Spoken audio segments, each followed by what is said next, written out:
And these are the Jenga, Dollar Tree Jenga refrigerator magnet. So if you can see here, this is just the Jenga box, a little art piece, and a magnet on the back that can be stuck to the refrigerator, your file cabinet, desk, whatever. So I'm going to show you how to do this. The materials that you will need is Mod Podge. Either one will work. Wood glue, magnets, a brush, scissors, and a calendar from the Dollar Tree. And of course, a hot glue gun with glue. So the first thing that you're going to do is you're going to go in and just kind of get all of your items together. And you will see in Dollar Tree right now we're doing back to school, and so there will be a lot of calendars out. If not, you may just wait a few more weeks or go to another Dollar Tree and see if you can find them. But what we're going to do is we're going to flip the calendars over to the back. And if you can see, they have all of these small little examples of the bigger calendar design. These are actually what we are going to use. So what you're going to do first is you're going to cut out each one of these little square pieces. And once you cut them out, they will just kind of look like this. And you will then just kind of set them aside.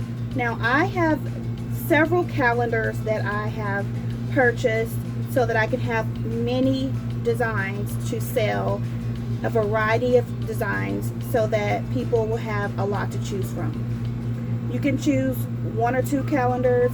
I have about maybe 12 different designs here. You want to purchase also these tumbling tower blocks from the Dollar Tree.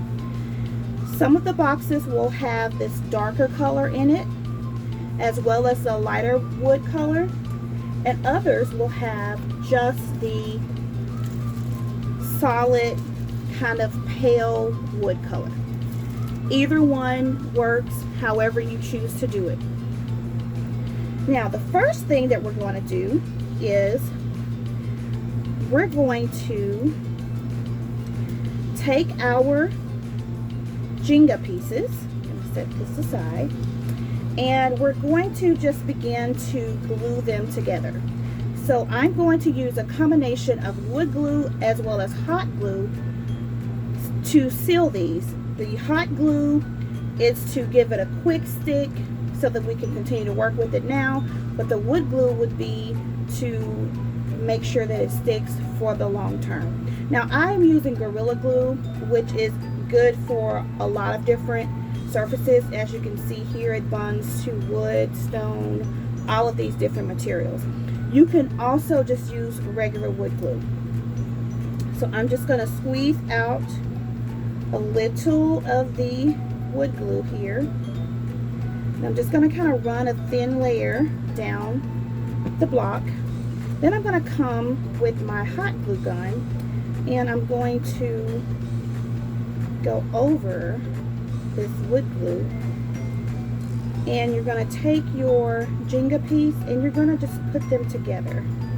Try to put them together as evenly as you can and give it a really firm push to push it together.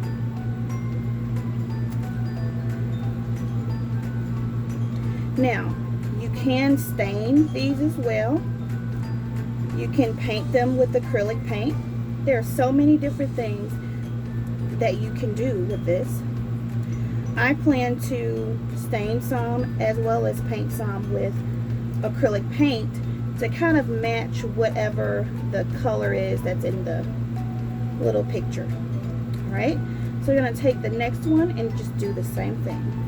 And you only will need 3 of these the Jenga blocks for this craft. So one box of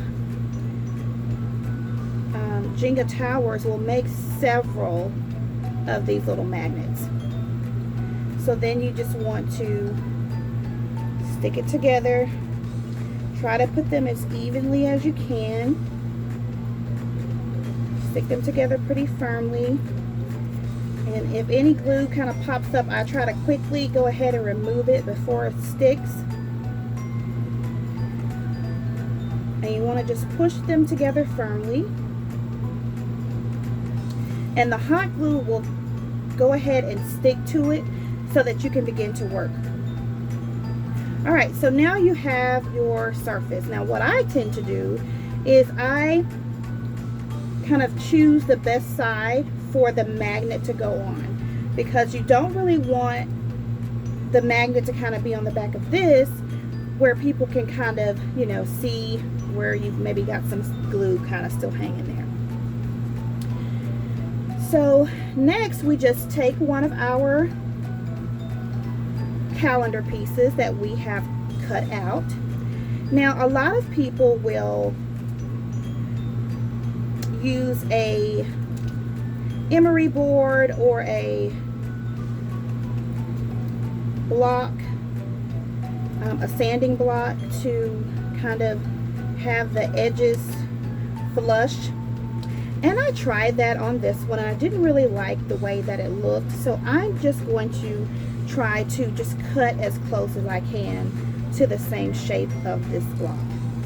But if you're good at, you know, sanding things down, then, you know, go ahead and do that. So I'm just gonna continue to just try to cut a little bit to get this even with the blocks. So I'll just give it a little bit more. And let's see here. Okay, a little bit more on the side. And you know, you can also round the corners, or you can, and I think I cut this one a little bit too short, but that's okay. This one will be for my refrigerator. So you can also use, you know, any type of cutter that you have, like the little ridges scissors that have the kind of designs if you want to do that. You can use a punch where you can kind of round the corners. It's really however you choose to do it. So next you want to take your Mod Podge or your Elmer's glue, whichever you choose, and you just want to go over the block, because this is going to secure your picture to the block. Get a little bit more here. Now I am trying to decide. I'm using the gloss Mod Podge right now, but I'm thinking I have a hypothesis about something, but I don't know. So the next one I'm going to try to use the matte just for this part, and then I'll use the gloss for the other part. So then you just want to secure your little paper to the blocks. And I like to use gloves so that I can try to limit as many fingerprints and marks as I can. So you just want to kind of press the paper down onto the block, just like that.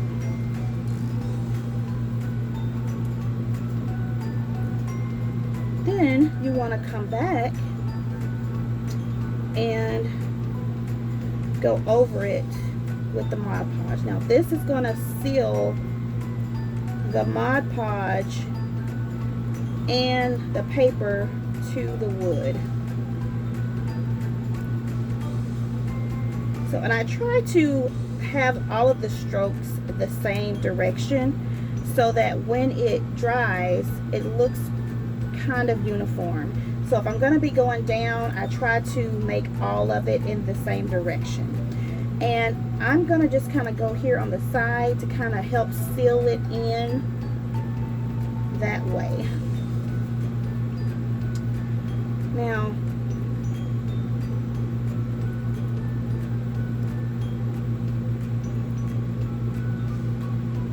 and you just want to go through there and seal it, all four corners, all four edges. Oh, sorry about that.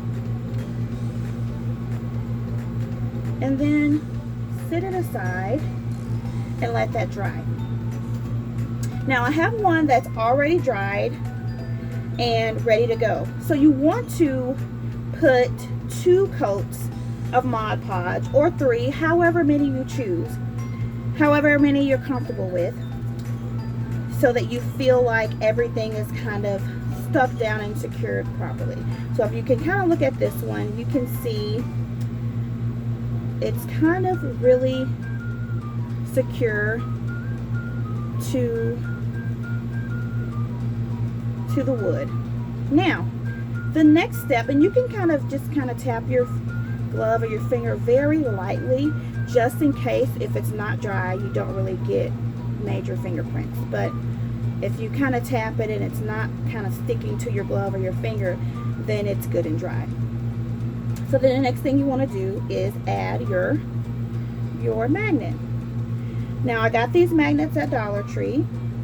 They also sell these on Amazon as well. They come in a pack at Dollar Tree. They come in a pack of 12 for $1.25. And I don't know if you guys heard, but Dollar Tree is supposed to be rolling back their prices on some of their products again. So you can put a dab of glue there, hot glue, and take your magnet and just stick it there. Now you may want to find a clean part of your working area and just sit your little magnet down and just give it a good press.